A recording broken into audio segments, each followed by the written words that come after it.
Each of us now has 5 minutes of questions, and I'm going to start mine with Mr. Toure. Mr. Toure, are you undocumented? Pardon me, say it again. Yes, Senator. And why are you undocumented? I came here from a civil unrest. I had no choice. My life was in danger. My mom told me the story when I was trying to get my driver's license.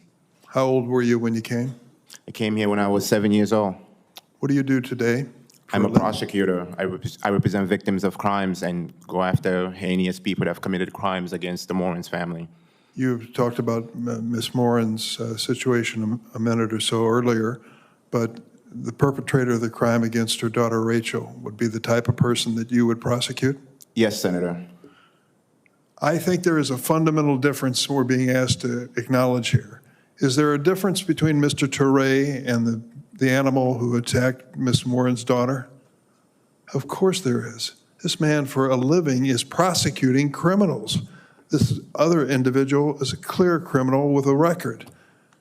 When we say massive deportation, should we consider them the same because they're both undocumented? Let me ask you this, Mr. Reichlin-Melnick. Most Americans, when you talk about the cost to the government in billions of dollars for this deportation, are going to say what most of us would fundamentally say, keep me safe. I don't care what the hell it costs. So is it realistic, if we're talking about a massive deportation, for us to be looking at federal budgets for financing it? I think it's important for people to understand that ICE already goes after people with criminal records all the time. And in fact, that has been the priority of the previous 2 to 3 or more presidential administrations, and is what Congress sets.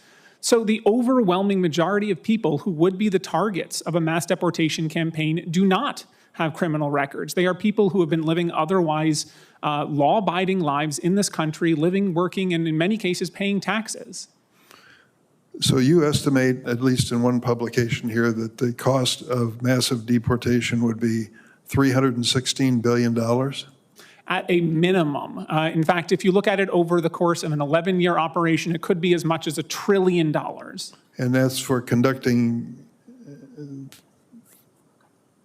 sufficient arrest, detaining immigrants en masse, legal processing, and removal for those 4 categories.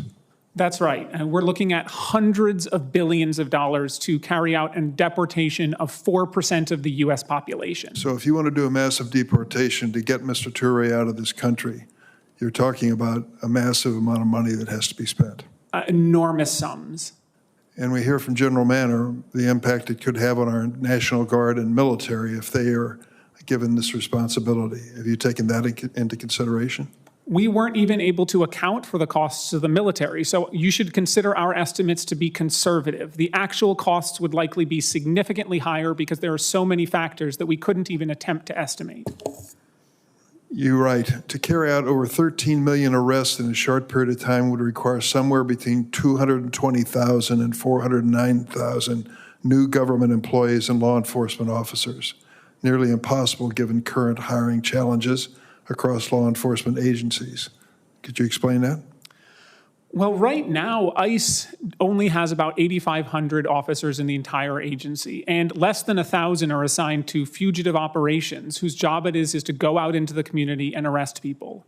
But because the overwhelming majority of undocumented immigrants have no interaction with the criminal justice system, they have no criminal offenses, that means that to arrest them would require going out into the community, finding them, and rounding them up. And in order to do that would require an enormous investment in personnel far beyond any law enforcement operation ever conducted in the United States history.